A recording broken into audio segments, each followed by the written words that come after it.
Spiritual Gems comments for the week of February 24th to 28th, 2025. Friends, we welcome you, and now let's jump right in. For this week's Bible reading, we are considering Proverbs chapter 2, and let's start with the question, what spiritual gems from this week's Bible reading would you like to share? Number 1.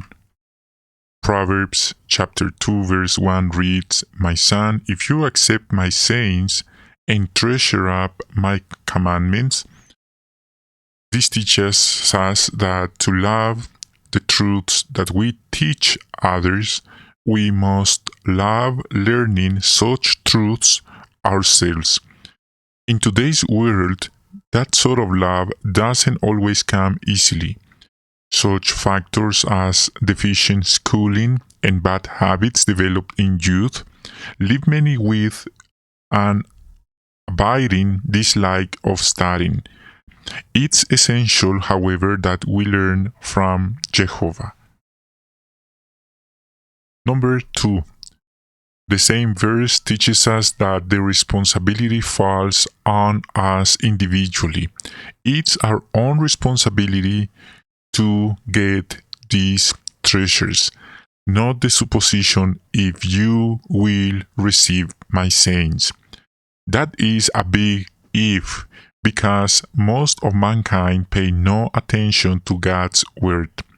For us to find joy in studying God's word, we must be willing to receive Jehovah's sayings and treat them like a treasure that we don't wish to lose.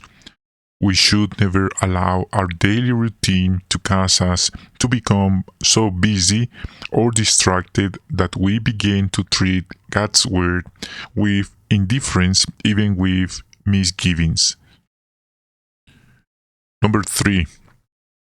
Chapter 2 verse 2 reads, "By making your ear attentive to wisdom and inclining your heart to discernment." This motivates us to make an effort to pay attention to what is said during our Christian meetings. It's so easy to get distracted. Our body is there, our physical body, but our attention is in other place. To pay attention to the wisdom of Jehovah, we must be present at the meetings whenever we can.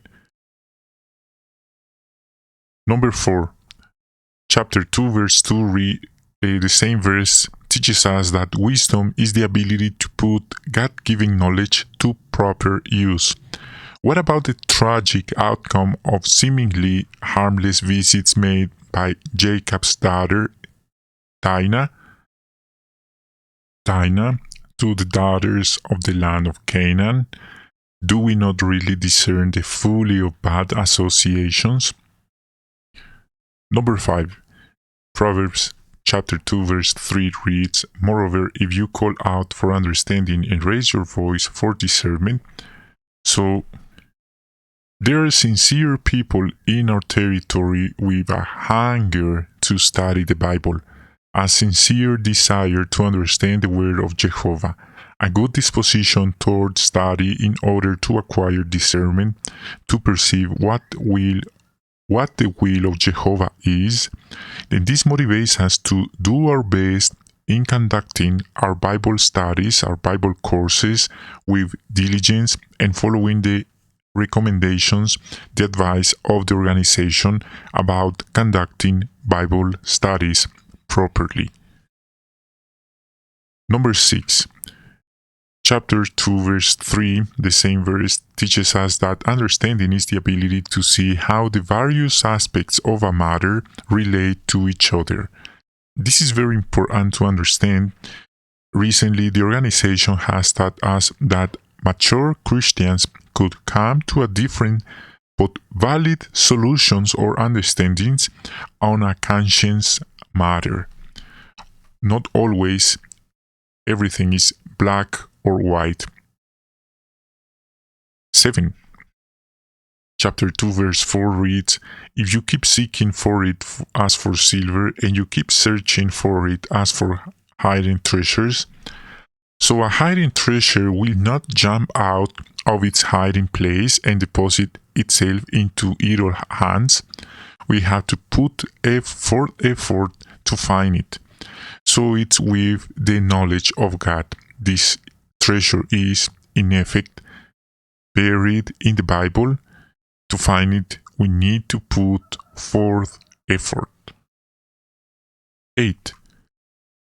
Same verse teaches us and makes us think about the meaning, exploits of men who over the centuries have searched for the so-called precious metals, silver and gold. Others have spent a lifetime trying to find it. What true value, though, does gold have? If you were lost in a desert and dying of thirst, which would you prefer, a bar of gold or a glass of water? Yet, with what zeal men have sought gold, with its artificial and arbitrary value, with how much more zeal we should seek wisdom, discernment, and understanding from Jehovah. 9. Chapter 2, verse 6 reads, For Jehovah himself gives wisdom, from his mouth come knowledge and discernment. If we show such initiative, Jehovah will do the rest. Jehovah himself gives wisdom, says verse 6. Only with God's help can we fully grasp the truths found in the Bible. And the last one, chapter 2, verse 10, this is number 10, reads, When wisdom enters your heart and knowledge becomes pleasant to your soul. These words imply that we must develop a fervent desire for accurate knowledge, which can affect the heart and the very soul. Furthermore, it's foundation for good thinking ability. Okay, friends, thank you so much for joining us in this broadcast. We really appreciate it, and we hope you have a wonderful day. Be safe, and hope to see you in our next video. See you next time.